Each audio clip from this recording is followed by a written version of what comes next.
के लिए रोज जाते हो, प्रतिदिन जाते हो। आप जब शिव जी को जल चढ़ाते हो तो आप जल चढ़ाने के बाद अपने हाथ की ये 3 रेखाएं, ये 3 उंगलियां, अपने हाथ की ये 3 उंगलियां 3 स्थान पर स्पर्श करो। शिवलिंग का स्पर्श, जगत जननी दुर्गा भवानी अर्थात जिस पे शिवलिंग रखा हुआ है वो जलाधारी का स्पर्श, और तीसरा, जैसे ये पानी चढ़ाने के बाद ये पानी यहां आता है और यहां से जो नीचे गिरता है, जितनी मोटाई शिवलिंग की जलाधारी की है उस जगह पर अपनी 3 उंगली का स्पर्श तुम रुकेश्वर महादेव के नाम से करो, और यही 3 उंगली लाकर अपने घर के दरवाजे पर स्पर्श करो। धीरे धीरे गया हुआ पैसा वापिस आएगा और कर्जे से तुम मुक्त जरूर हो। जितनी अड़चने,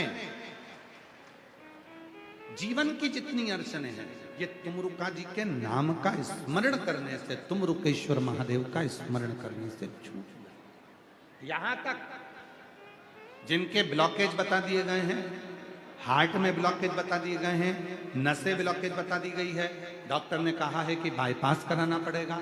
हम यहां तक कहें डॉक्टर का इलाज कराते रहो। डॉक्टर शिव का एक रूप होते हैं, भगवान शंकर का एक स्वरूप अगर कोई है तो वो पूरी दुनिया के डॉक्टर हैं। आप उनका कहना मानो, पर उनसे निवेदन करना, डॉक्टर साहब ऑपरेशन कराएं, कम से कम 10 घंटे दे दो, 10 घंटे के बाद ऑपरेशन करा लेंगे, 2 दिन दे दो। उस बीच में जाकर जल चढ़ाना तुम रुकेश्वर के नाम से, 7 बार एक ही लोटे का जल 7 बार तुम रुकेश्वर महादेव का नाम लेकर चढ़ाना, उसी जल को झेल कर लाना और तुम रुकेश्वर का नाम लेकर जिसकी नसें ब्लॉक है उस व्यक्ति के मुख में देना, और फिर 10 घंटे बाद डॉक्टर से कहना एक बार फिर जांच करो।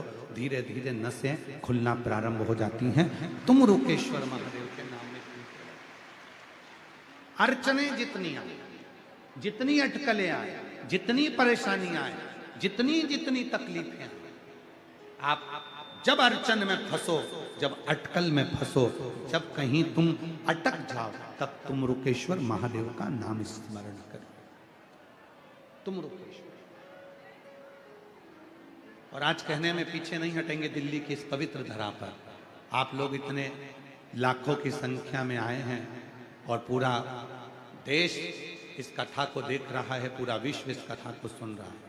हम यहाँ तक कहेंगे मेरी जीजियों, यदि आप गाड़ी से सफ़र कर रहे हैं, वाहन में सफ़र कर रहे हैं, ट्रेन में सफ़र कर रहे हैं, फ्लाइट में सफ़र कर रहे हैं, कहीं मार्ग से निकल कर जा रहे हैं और कोई अड़चन आपको दिखती है, वहाँ भी आप 2 क्षण के लिए तुम रुकेश्वर महादेव का स्मरण करेंगे तो आपका राह, आपका मार्ग सुलभ होना प्रारंभ।